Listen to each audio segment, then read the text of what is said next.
Hi all, Hipper here.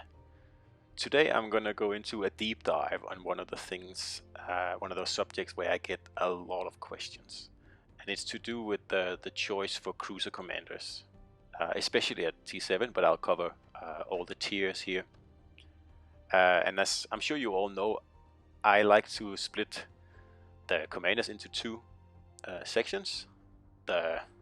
What everyone else calls the offensive commanders, which would be Norman Scott and Yamamoto, like you can see over there.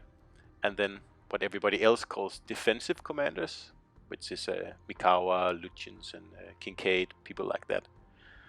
I actually call the offensive commanders division commanders, and the so-called defensive commanders I call solo commanders.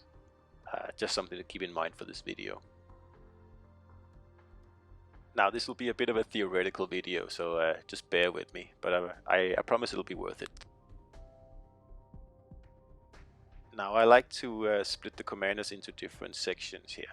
We have the solo tier 1 to 6 commanders, who focus on damage, range and concealment. And then we have the solo T7 commanders, who should focus on utility, agility and speed. And that's because there's a huge change in how cruisers are played from tier 6 to tier 7. And I'm assuming the same will be true for the legendaries. We don't have enough legendary cruisers to say yet, but definitely the step from 6 to 7 is like a completely new game pretty much. And then I've also included division, and here I've put down the same focus as in solo tier 1 to 6, and that's mainly because in a division you don't have to be a jack of all trades. You can focus on something, but of course you'll have to work out with your division what you should focus on. You could also go with the solo layout in division, but most people don't do that. Now the above doesn't apply to US light cruisers and the Russian cruisers. In my opinion, again, you could actually say that they should use the tier 1 to 6 commanders also at tier 7. So here we have the whole matrix of nations and the different segments that I've split the commanders into. I haven't included the Italian commanders here because I don't have enough playtime with them yet, but as far as I can tell, the same rules apply. But anyway, if we look at the heavy US cruisers, then like you're kind of, I'm not going to say beginner commanders, but the ones you start with are Einstein and Scott, that you can use successfully at tiers 1 to 5, and also at 6 if you want to. You can also use Kincaid at 6. But at tier 7 you should definitely go with Kincaid on the US heavy cruisers. Absolutely. Division, you can pretty much use any commander you want. Depends what you what you decide with your division mates. If we go down to the US light cruisers though, then it's a different story. I think no matter what tier you play, you should go with either Einstein or Scott. Same in division. Kincaid doesn't really work very well for them, in my opinion. Japanese cruisers, Yamamoto, tiers 1 to 6. Mikawa at tier 7, absolutely, no doubt about it. Division, you can go whatever you want again. It depends what you and your division mates figure out. French cruisers, Le Monnier, tiers 1 to 6, and Roux at tier 7, absolutely. Russian cruisers, again, a little bit out of the ordinary. I suggest you go with Kuznetsov, no matter what you do in a Russian cruiser, because their whole playstyle is centered about range and being able to burn things from far away. So there's really there's no purpose putting the other guy on there, because you're just like cutting the range, and it doesn't make any sense. Now the UK light cruisers are also a little bit out of the ordinary here, and tiers 1 to 6 you can pretty much use any of the 3 commanders you like. At tier 7 I usually go with Fraser. I also sometimes go with Azure Lane Belfast, and if I don't have her as the primary commander. I have her as an inspiration on Fraser. And at division, it's up to you again. That depends on how you play your division. And with the German guys, it's pretty much standard fare again.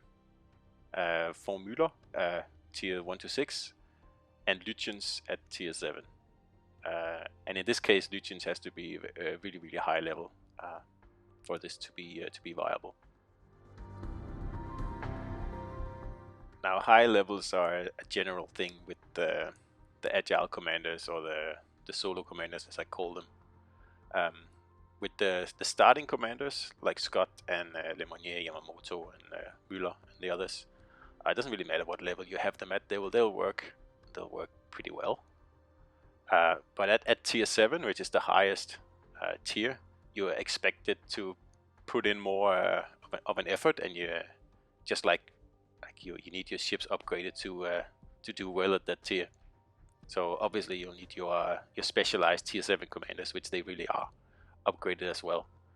And like I say here, like if you don't have them at level 14 and legendary 2, then I wouldn't really bother putting them on. Only an AI, you won't get the full benefit of them. And another thing is I constantly get messages from people who've tried to put on the solo commanders, or the defensive commanders, if you will, and they write back to me and say like, "Oh, these guys are total crap. They don't do what you say." No, they don't, because you need to have them at a high level, at a very high level. Like if you have them at level 12, it's not enough. You need them at level 14. Otherwise, you will not see the improvements, and you might as well go with the usual standard commander. They have to be high level, absolutely. Now, one of the reasons I recommend these commanders as solo T7 commanders is that they have access to the ingenious skill. And I don't know how many times I've seen people just gloss over this skill when we are talking commanders. Like, it's super important. It allows you to make up the battlefield without any division mates to give you any observations and share any information.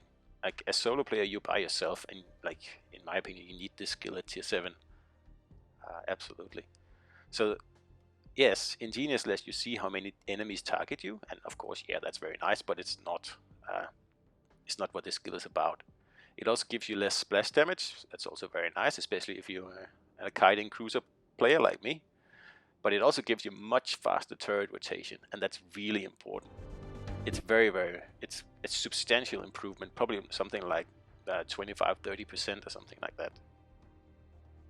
And in a game that's so obsessed with marginal improvements of 0.5% or 1%, then if you dismiss increasing your turret rotation by 25%, then you need to rethink that. Now, as nice as the other stuff that Ingenious gives you is, then the most important thing about this skill is that it allows you to deduce enemy positions. Of course, it takes a bit of practice, and you'll always be guessing, but most times you'll be guessing right. If, for example, like, this is a thing that's really hard to explain without actually playing it for a bit. But for example, if you are targeted by 3 ships and you are passing an island and that number goes down to 2 ships, you can pretty safely assume that there's an enemy somewhere behind that island that's now unable to see you. And if you multiply that, you'll be able to pretty much get the layout of the battle very easily in your head. Of course, you're not going to have a map or anything like that. It's extremely helpful. Another thing this skill allows you to do with a certain degree of accuracy is to predict the torp launches. Usually, if someone fires torps at you, you'll be targeted for a few seconds while they fire their torps, and then they'll head off somewhere else. It really helps, especially if you are one cruiser, like the last man standing against 1 or 2 destroyers. It makes it a lot easier to evade torps. I love this skill so much that sometimes I put it on my battleships to be able to avoid torps the same way. Okay, so now the main reason most people go with the division commanders, or the offensive commanders, as some people call them, is that if you look at their perks and their skills, they seem to improve the damage and the range of your cruiser. And yes, that's what they do. They do that. That's nothing wrong with that. It's just the problem that those things are more useful at tiers 1 to 5, also at 6, but at tier 7 it's really not that important, unless you are in a Russian cruiser or Cleveland or something like that that relies on range and setting fires all the time. Okay, so if we look at this Yamamoto build here that I've put up on the screen, I've given him the Russian guy for extra range, and I've given him the Lycians for extra AP damage, and then I've chosen all the damage skills for him, which you would typically do with this guy, otherwise there's really no point picking him. And also on the ship, I have changed, which is a Targo in this example here, I've changed the first rudder upgrade to the propulsion upgrade, which you would typically go with this guy, because you'll do a lot more of island hidey hole things. So if you look, we have a maneuverability of 80, and we have a rudder time of 3.9 seconds, and we can go about 36 knots, something like that. At tier 7, these numbers are terrible. Absolutely horrible maneuverability. So we go down, look at the artillery, and that's what we've been buffing with this guy. So we have a firing range of what, like nearly 17 kilometers, and a 14-second reload, 29-second turret rotation, and we have 5,400, something like that, AP damage, which is good, very good. So this is what Yamamoto does. He ups the damage, he ups the range, at the expense of, in this case, maneuverability. Alright, and here we've just changed to the Mikawa setup, or the setup that I recommend at tier 7. And in this case, I've changed the propulsion upgrade back to the rudder upgrade on the Targo here, because that's typically what you will do with this commander. As you can see, Mikawa has both speed inspirations, and he's all about rudder and speed, and extra consumables. That's it. And of course the ingenious skill.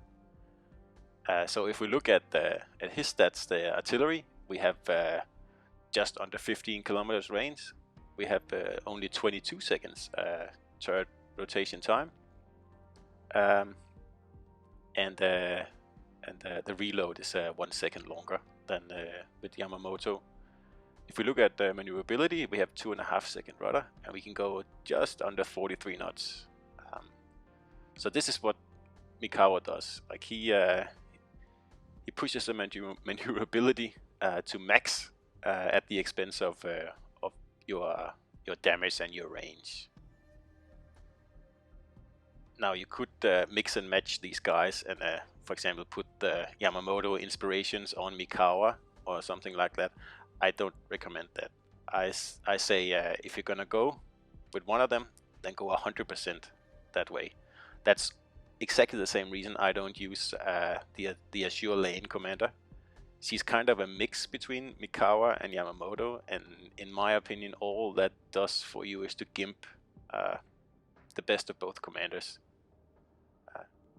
I mean, she's a really good fire starter, but that's it.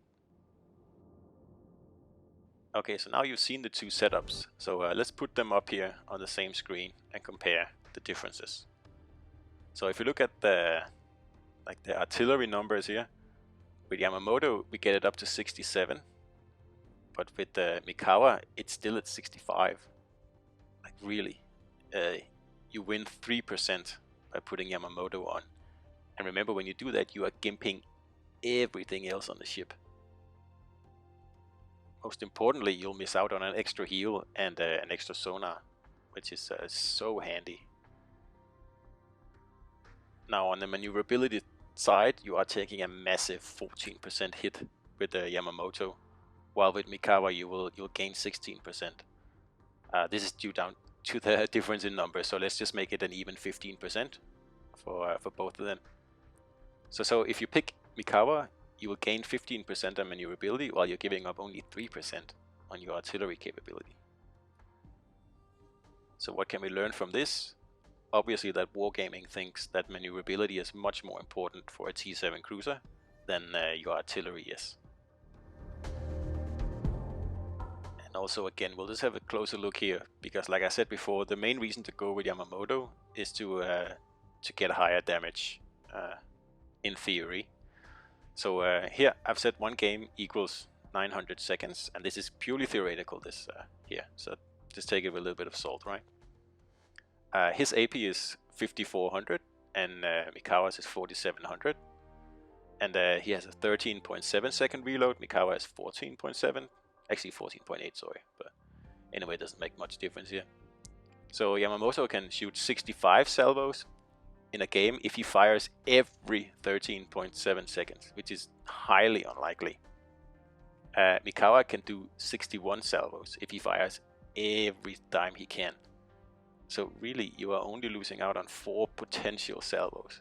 And in real life, I don't think you're going to lose out on any salvos. So okay, next, let's take the damage. Now in this example, I've just calculated with 1 gun, not 10, but of course, you can add a 0 to the results if you really want to. It'll be exactly the same. So 65 salvos for Yamamoto at 5400 damage a salvo is 350,000 damage. For Mikawa, it is 61 salvos and less AP damage of 4700. That's 286,000 damage throughout a game. So as you can see here, in theory, yes, Yamamoto, he does more damage, but actually that's not true, because the added agility of Mikawa does that he'll be able to get a lot more guns in play a lot more of the time. So in this example, I've said that Yamamoto, he fires on average 60% of his guns in one game. So I'm deducting that from the 350k, meaning that he'll do about 210k damage then. Mikawa, he's able to get more guns on target at more opportunities because he's much more agile, and especially for a target, that's a huge plus. So I've actually been very generous here to Yamamoto, and I've said that Mikawa only does 15% more. That's not even near the truth. It's actually more like 25 to 30% more salvos that you get off with a agile commander. But anyway, we'll people will just say like, you made up the numbers. So that's why I'm halving them for Mikawa, and still he does more damage than Yamamoto does. Now this is in addition to all the other pluses with Mikawa and any solo commander. Like for example, you get an extra heal, you get an extra sonar, you move around much faster, and you'll be able to position yourself where you want when you need to be there. Much better than Yamamoto will ever do. You get the ingenious skill, and like you're just much more versatile. You can do anything that the game requires, and that's the key to being a tier 7 solo cruiser player. Like you need to be able to do whatever is needed at the given moment.